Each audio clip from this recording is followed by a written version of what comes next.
Hello, everybody. Welcome to the Relationship Mastery Series. I'm Alan Darbonne, and I'll be your host for this series. And today we're focusing on the principles to a passionate life and relationships and dynamite families. And I've had a fun time over the last couple of months gathering more than 25 experts from all over the world, several different continents, and they're going to share with you not only their hearts, but their experience and giving you some tips that you can use right away to support your relationships, and so that we can all have the dynamite families and relationships that we all want and deserve. And today I'm very excited because I have on the program with me Iris Benrubi, and she's a bit, I'm in California, and Iris is located somewhat north and east of me, and Iris has a master's degree in counseling psychology, and she's had 16 years of coaching and counseling men and women in all different walks of life from all over the world and helping them to find love. She's a #1 Amazon best-selling author of Lonely and Single to Loved and Adored. Great title. And she's inspirational and charismatic keynote speaker.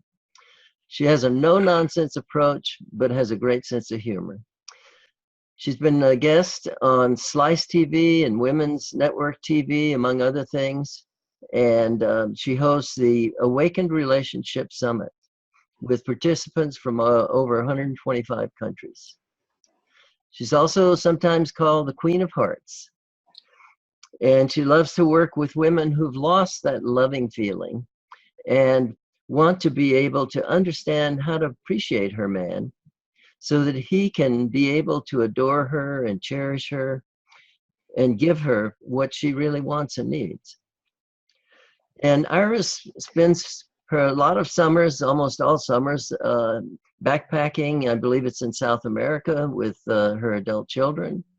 And when she's not there, she spends her time with her loving soulmate, and she enjoys riding her motorcycle, painting, dancing salsa, and jumping trampoline. That's a great combination. Now, I want to remind everyone to stay tuned right to the end, because Iris has offered to give a wonderful free gift to you all. And I'll tell you at that point exactly how to get to the link to that. And so, Iris, I really want to welcome you. Thank you so much for being on the program. I love the work that you're doing, and I can't wait to share it with our viewing audience. Wonderful. Thank you for having me on. I'm really touched and flattered. Thank you. You're very welcome. First off, I'd like to know, how did you get into this relationship field? It's always an interesting thing with us in relationships, how we actually ended up getting here. So I'm curious about your story there. Yeah, this is actually my 4th career. I started off with a BA in phys ed, running gymnastic courses, and then got married, and that, running gymnastic club wasn't enough income, so I ran a telemarketing office, got into that full time because it made a whole lot more money, stayed at home with my kids for a short time. My husband said to me, why don't you become a real estate agent, because we're going to sell our house. Became a real estate agent for a few years. And then my daughter brought home this letter asking anybody who wanted to teach parenting could take this free course. And I was pretty arrogant. I figured, I don't need any help with parenting, but I want to learn how to stand in front of a group and deliver information without shaking. And the 6-week course, over that time, I slowly started to put into practice with my kids what I was learning in the course. And I went, oh my goodness, this is so much easier. And so I thought, this is what I want to do. So I went back and I got my master's. And at first I was working with children. And of course that grows into working with parents and couples. And I just noticed how much tension there can be in relationships and how that impacts children. And really to get to the source of really what gets in the way of couples being in that loving place where they decided to get married. So that's my long story. Well, I'm sure it was a much longer experience. There was some bobbing and weaving going on there, but I know that kind of a trip. And but that's great. I mean, every piece of that background, I know no one knows better than you. It's something that you have that you can bring through and offer from. So one thing I know that you do a great deal of wonderful work with individual women, helping them find love. But I was hoping today, I know you also do a lot of wonderful work with couples and relationships that are already established. So for the most part, with the shortage of time, let's go in that direction today. Now, I'd be interested in knowing what are the major issues that you see coming up nowadays that couples are dealing with that come to you? All right, so basically what we know when we're working with couples is couples argue about children, money, and sex. Right. But what we also know is that that's never the issue. It's really looking at what's underneath that that's creating the tension. And so, one of my major focuses that I love to look at, I think it's foci, not focuses. However, what I like to look at in a couple, what is it that got triggered in childhood? Where do we get wounded that gets re-triggered in the couple? So I'm going to give you a quick example. So if you were in a family where your voice wasn't heard, you could have been the fifth of five kids and you couldn't be loud enough so that anyone could hear you, or you were in a family where you were to be seen and not heard. If you're in a relationship, let's say where he cuts you off or she cuts you off, and again, your voice isn't heard, there's a good chance that you're going to be reactive, because what that's doing is it's recreating that childhood wound. And so that's what gets triggered in relationship. And, if I can add one more piece, is that we often make the other person responsible for what we're feeling. You made me angry. You upset me. And so what happens in that is when you blame someone, then they get reactive, they get defensive, and then it just starts to become a power struggle. Right, right. If it wasn't for you, I'd be awfully happy. But then without you, I'm also not happy. How many times have we heard that? And I have to admit, how many times have I thought that? Which now if that thought comes in, I just laugh at myself in a loving way that, oh, there it is. Exactly what you're talking about. Something from my childhood just got wounded again, and I'm off and running. So, I mean, that's so vital, that whole thing about that process and how the brain gets triggered, and we all do. So what are ways that couples can come to understand more about their own triggering, and also what they can do about that? Yeah, so probably some of the work that I do, and you can do this on your own, is if you know there's a certain thing that really frustrates you, that really, ticks you off, triggers you, start to look at what's that one thing and where did it show up in your childhood? So in your childhood, you didn't have any power, right? If mom said, shh, be quiet, or if dad said, if you're going to keep talking, you're going to go to your room. And you learn that in order to maintain that connection with your parents, you had to suppress your needs. You had no power, because our number one need after food, shelter, and clothing is connection, belonging, and love. So as children, we're really at the mercy of our parents to get that love. What happens is we grow older into adulthood, and we're still operating with the same operating system. In the same way that your cell phone and your laptop get updates, we don't get updates for our operating system. So we're still, I keep saying, we're children in adult bodies. Beautiful image, right? Yeah, and so we look adult, but we tend to respond as that little 3-year-old or 7-year-old or 8-year-old. So you want to start to look at, where did I get wounded in childhood? What is this adult experience recreating in me that I experienced as a child? And to know that you're no longer that powerless child. You actually have a lot of power, but you don't realize it. Mm. Very, very true, and extremely important. Now, when couples do begin to get some sense about that, how can they work with that in the relationship? uh, to help? Because I know from reading some of the things you've said that you and I both know that the greatest healing environment is in a couple relationship. And so what are some suggestions you have around that in terms of what couples can do to help each other heal in that way? Well, it's interesting. And I was just working with a client just a couple hours ago, and she gets highly anxious. And they just moved from a home to a condo up on the high floor, where she gets triggered because she's been in a elevator that's fallen a little bit, so that scares her. Not sure if all the furniture is going to fit in that condo, and she said, really, first world problems. But it doesn't make a difference. She's still highly anxious, and her husband's response is, "Oh, just get over it. Why do you need to make a big deal about everything?" And so, because I was working with her one-on-one, I was helping her find the words to let her husband know what it is that she needs. And for her is to say, you know what, sweetie, what I actually need right now is a hug and tell me that everything's going to be fine.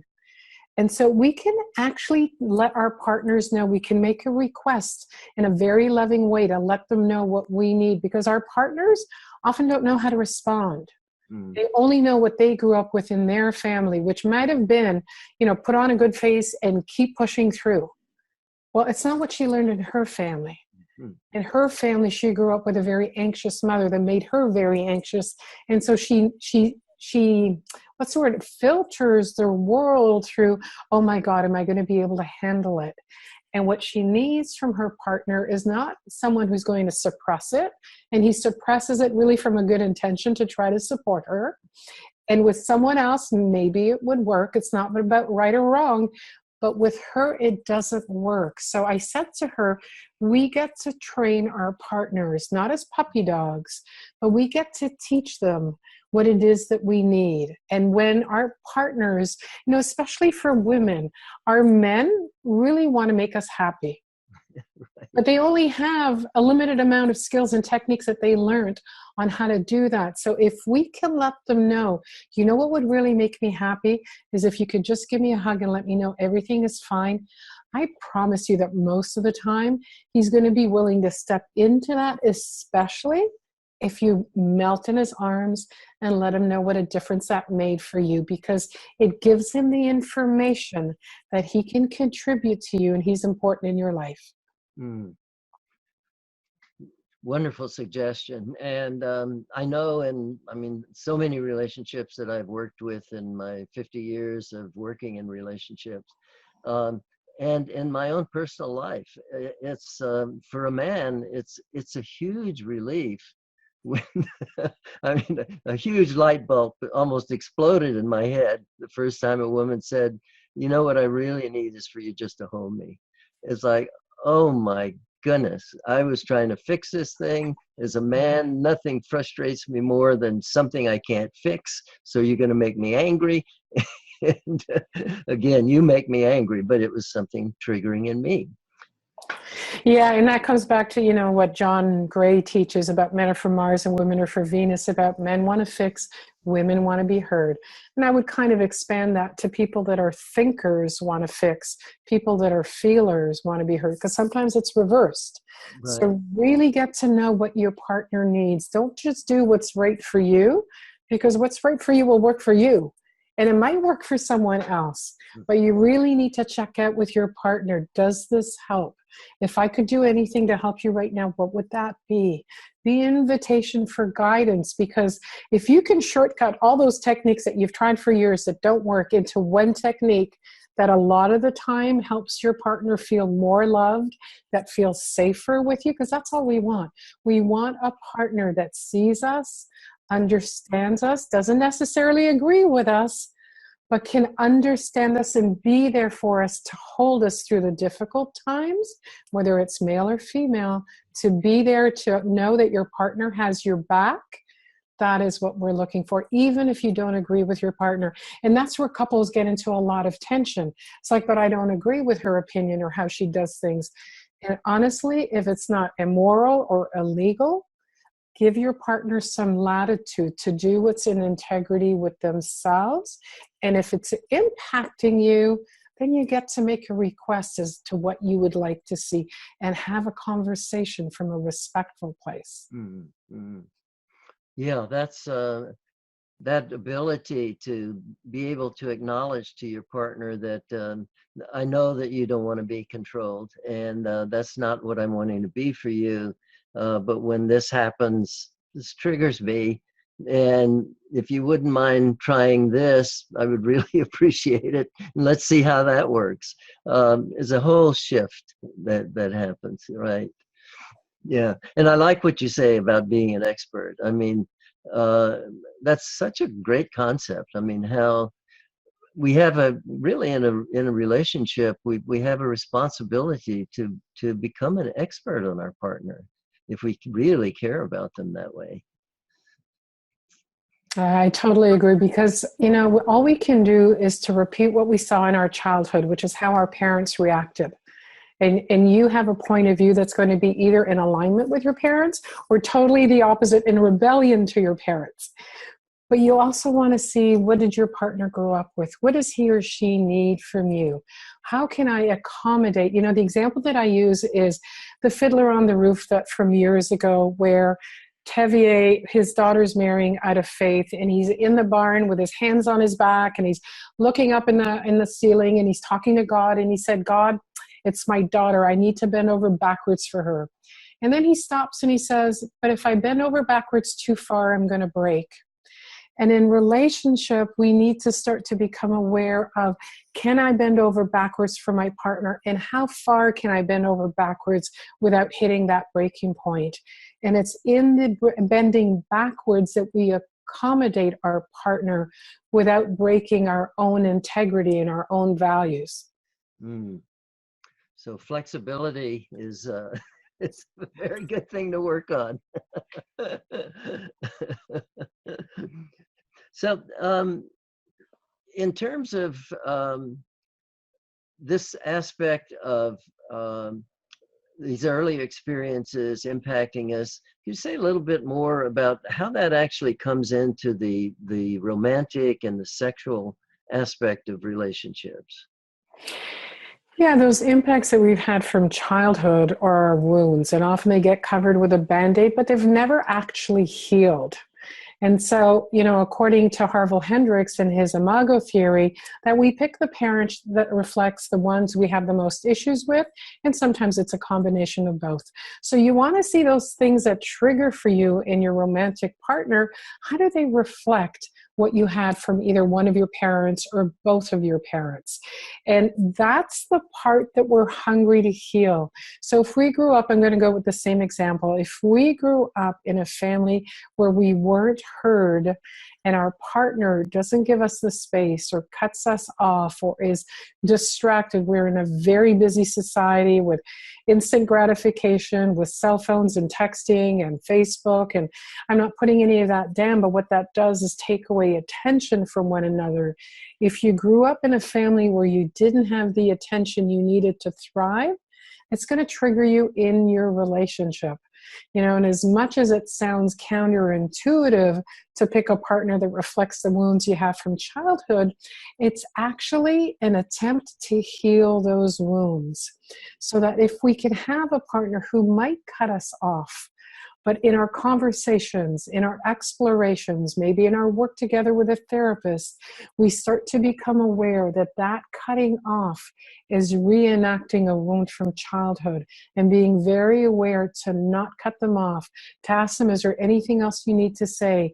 Can I share with you what I think? It allows that wound to heal. And there's actually a paradox here. Somebody talked to me about being needy this morning when I worked with her. And we're only as needy as our unmet needs.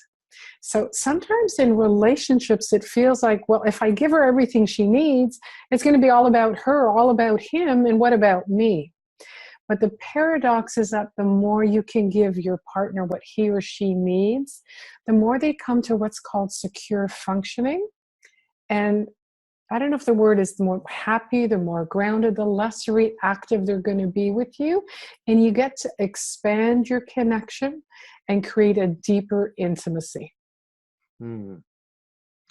Yeah, that's a wonderful thing for our viewing audience to know.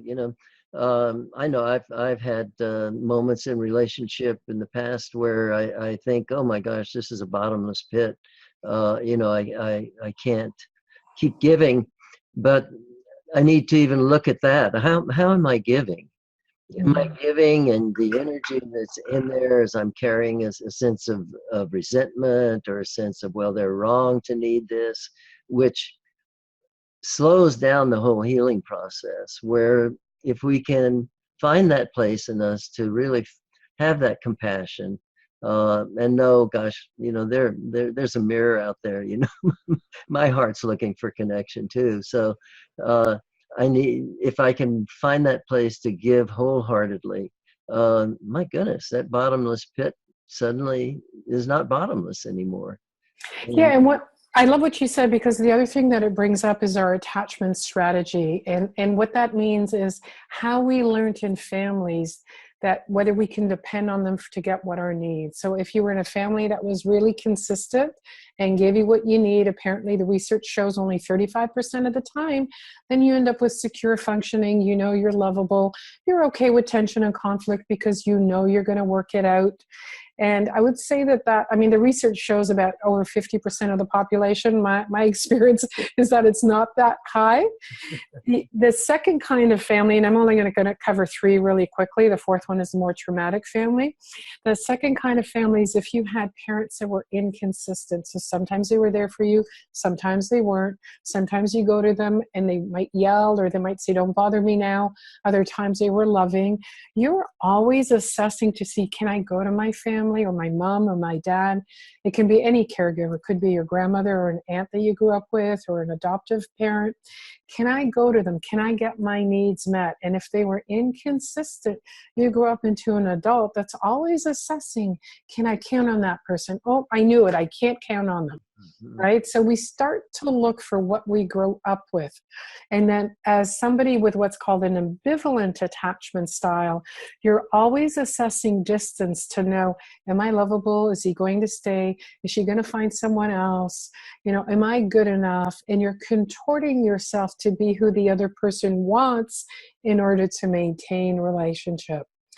And in a third category, if you grew up with parents who are either emotionally unavailable or really helicopter parents, really hovered in your space and you feel suffocated, you're more likely to keep people at arm's length, which is a more avoidant attachment strategy, because it keeps you from feeling suffocated. So it's great that you touched on that, Alan, because when we feel suffocated, we need to see, is that something we're bringing from childhood?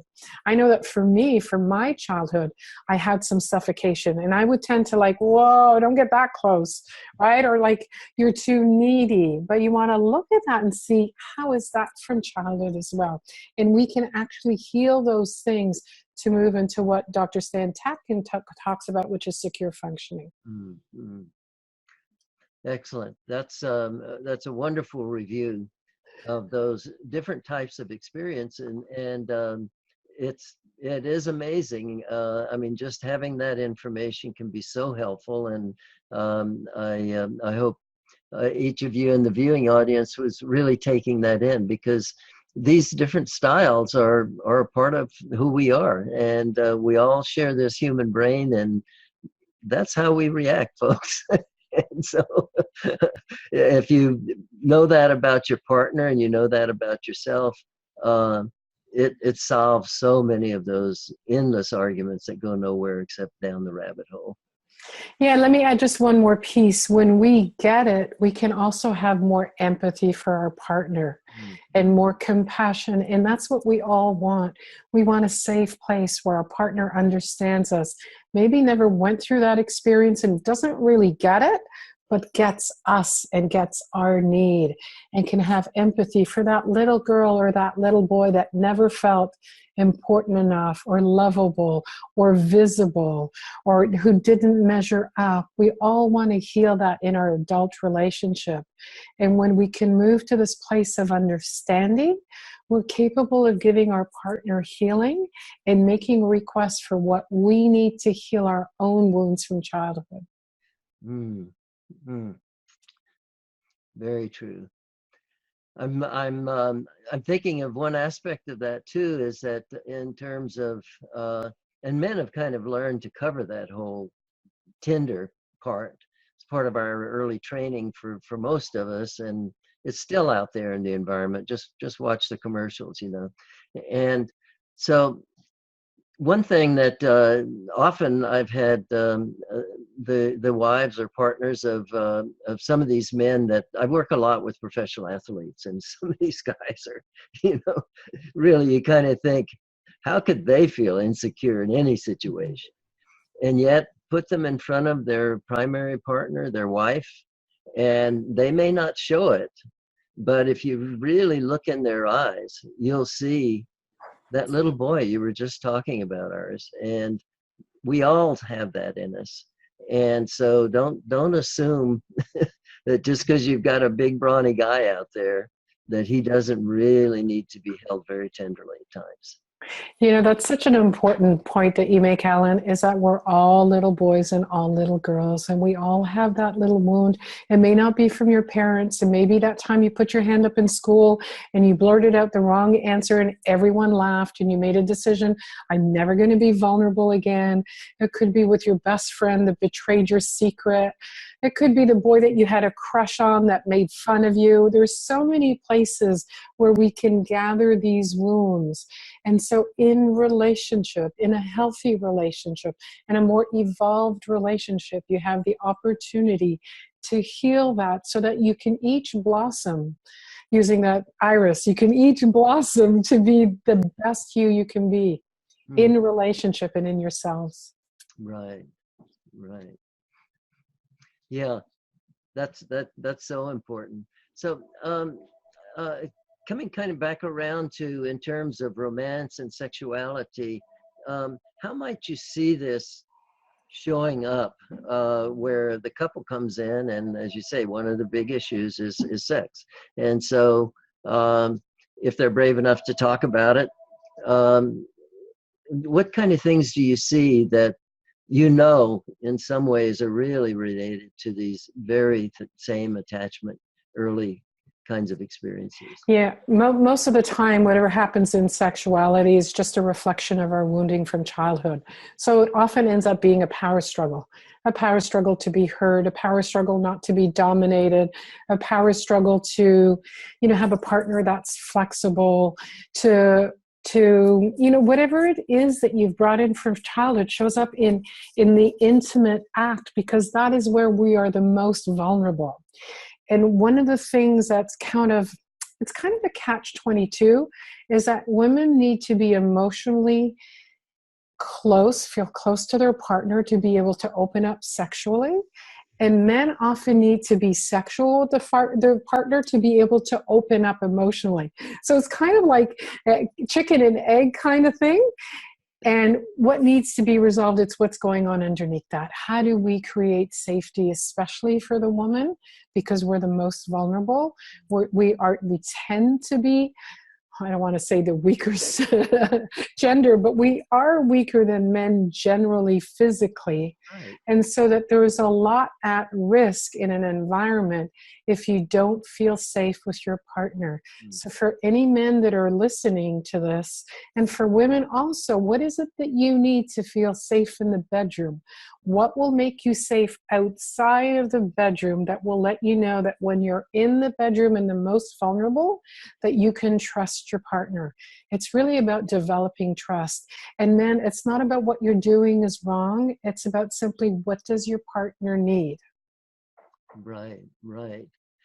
And if that can be framed in those terms, where the person is really talking about safety, and that is something that a man really wants to provide for the woman.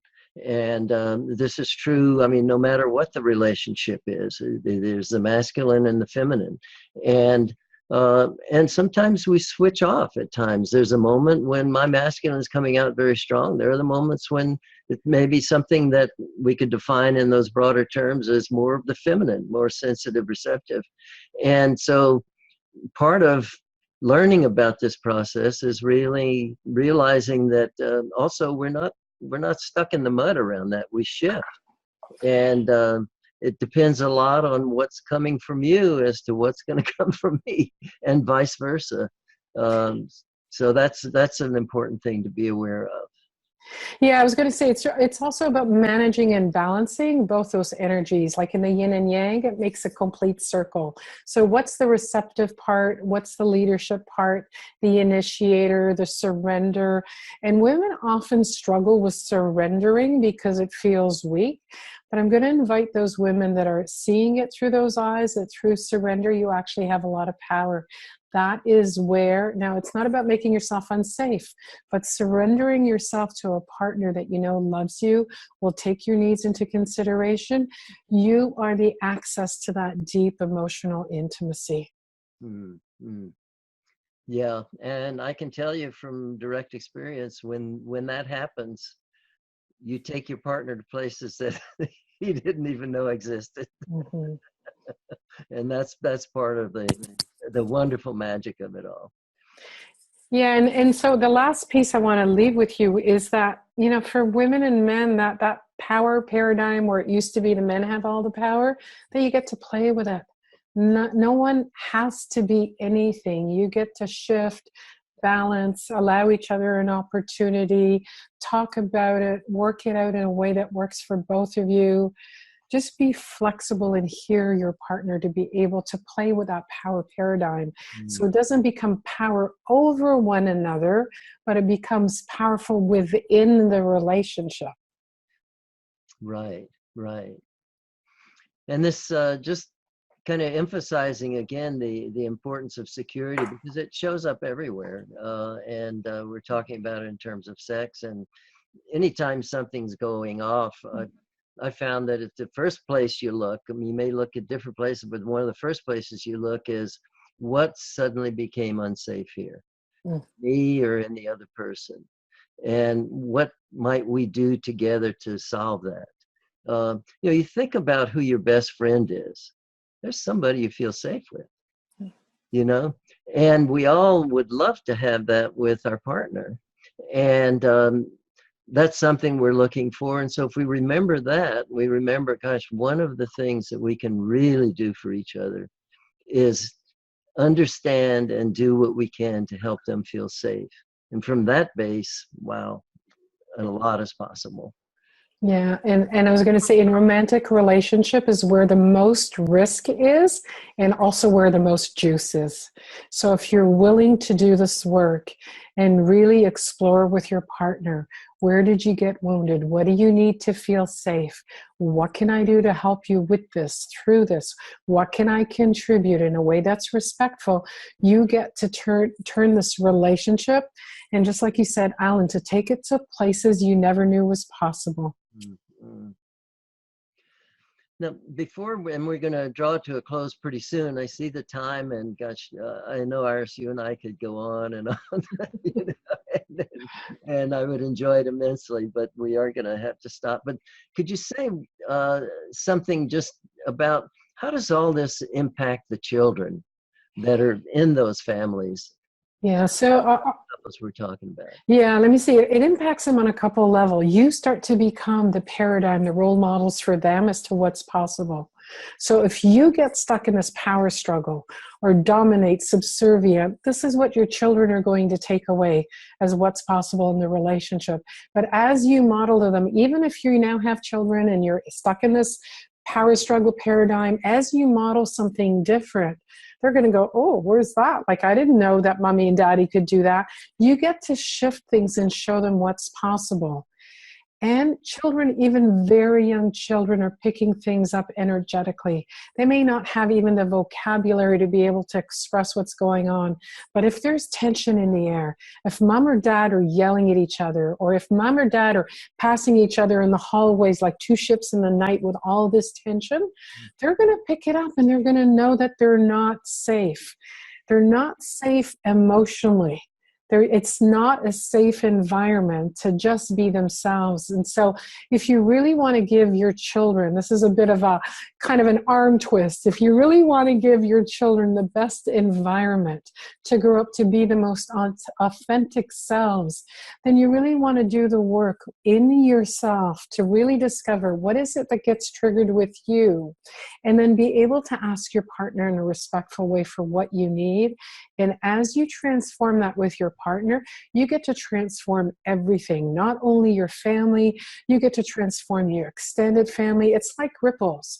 But right now we're talking about the family that you have with the children. You get to impact those simply by shifting yourself and shifting how the two of you, you and your partner, work things out in the relationship. Yes, yes, yes. I couldn't agree more. And believe me, folks, just your kids witnessing that and watching the love flowing toward each other and the respect flowing toward each other, that's worth more than 1,000 of those lectures you give where the kids say, you know, I know, show me. Yes.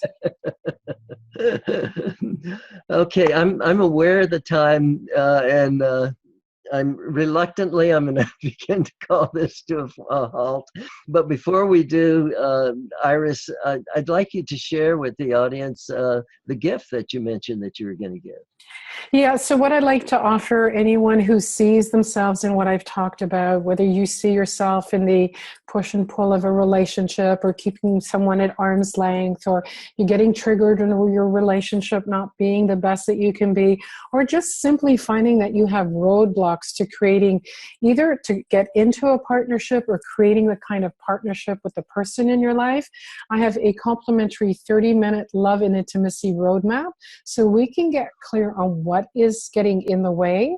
I help you set a plan on what you need to do and what you need to look at in order to overcome that. And we're going to start to do some work right away so that you can start to release those things that are keeping you stuck.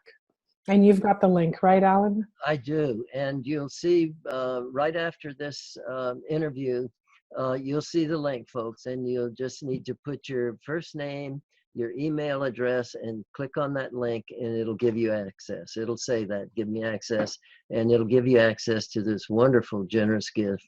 And I love that gift. That's a great gift. I encourage you all to click on that link. And so we are going to need to come to a close, and thank you, Iris, so much. I appreciate being with you, and from my heart, I really appreciate the work that you're doing for the planet. One person, one couple, one family at a time. And let me just reflect back to you, Ellen. Thank you for the difference that you're making through all the work that I know it takes to put a summit together, and the difference you make in the world. Thank you. You're so welcome. So welcome. And so, folks, we're going to come to a close. And in closing, I'm Alan Darbonne, and I look forward to seeing you more in the Relationship Mastery Series. And I just want to remind you each that your particular way of loving and your particular light is so important to the planet. We can't be whole without it. You are the missing piece. And so just bring your kindness and speak your truth. That's the most healing thing you can possibly do. Again, thank you so much, and blessings to you all. Bye-bye.